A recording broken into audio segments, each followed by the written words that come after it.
Okay, so good day. Ngayon meron tayong i-share na Subaru Forester.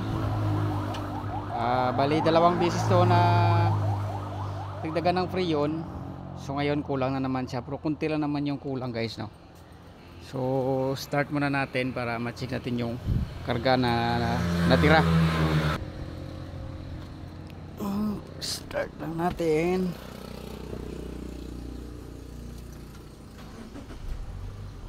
Tapos on aircon.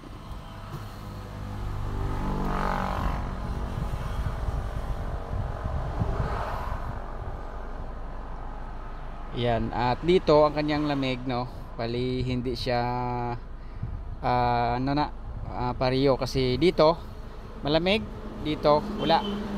Tapos dito wala na talaga. Doon sa kabila medyo may lamig pa, no. So dalawang ducting medyo malamig pa, tapos dito wala na kasi kulang na ng karga. Okay, so check natin dito sa labas yung remaining na karga. Ayan, so 210. So may 30 pa siya guys, no, pero hindi siya malamig. Kulang siya ng kunti lang naman, no. Pa-check na lang ng owner dahil dalawang busy siya na pabalik-balik na tigdagan, tatagal ng isang buwan, tapos wala, kulang na naman. Okay, so gagawin natin dito guys, pull out natin muna yung evaporator. So yung una natin na i-check ang parts na nasa loob dito, yung evaporator, no.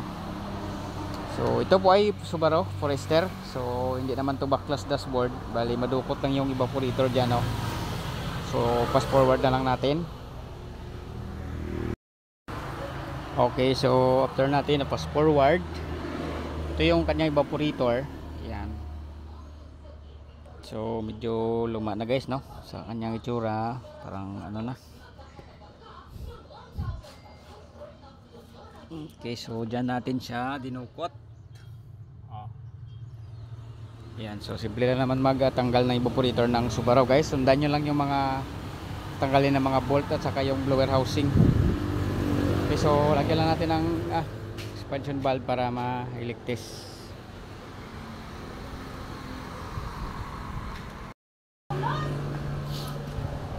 Okay, so niligtis namin to guys, no. Wala siyang leak. Tapos nag-recommend tayo sa owner at ni-inform natin sa kondisyon ng evaporator. Yan, so kung ibalik pa natin to guys, no, baka hindi siya tatagal kasi yung kondisyon niya yan, no, may mga kalawang na, no. Kaya nag-recommend tayo kung napalitan na lang ng bago. So okay naman yung customer guys, no, willing naman siya na palitan, mura lang naman to. At least walang hassle kasi bago na. Kasi kung ibalik pa natin to, yan, tapos dito sa tatagal, so magbaklas na naman tayo ulit. Okay, bago size.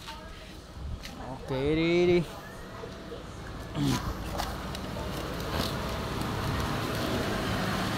Yan, so at ito yung ating bago na ipapalit. Yan, Subaru na 2013. Yan.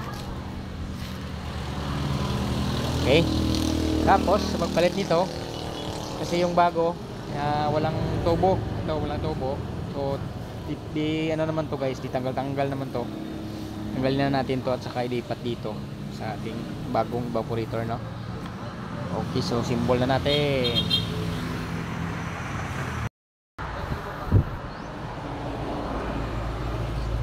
Okay, so pagad na nayo. Nasimbol na natin yung evaporator. Okay, so try na natin paandarin. Dahil dito nakapag-charge na po tayo ng freon. Bali first na charge, no. So kung nagtatanong kayo guys kung saan yung leak, ito, nagpalit ako dito sa 1/2 kasi may sign siya ng langis.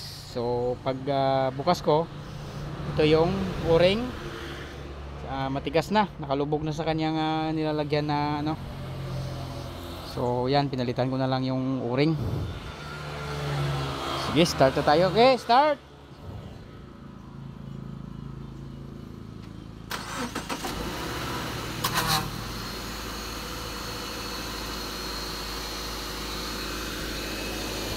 Okay.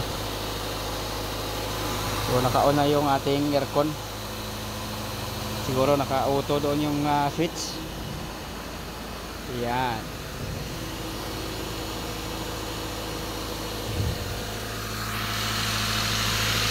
Dito. Oh, check natin yung fan.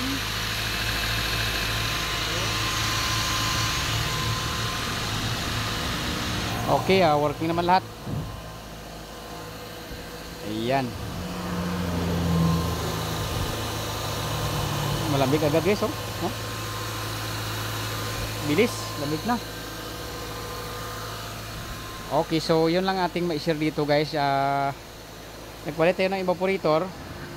Kasi yung ano niya medyo luma na, baka hindi na magtagal, so nagpalit na lang tayo.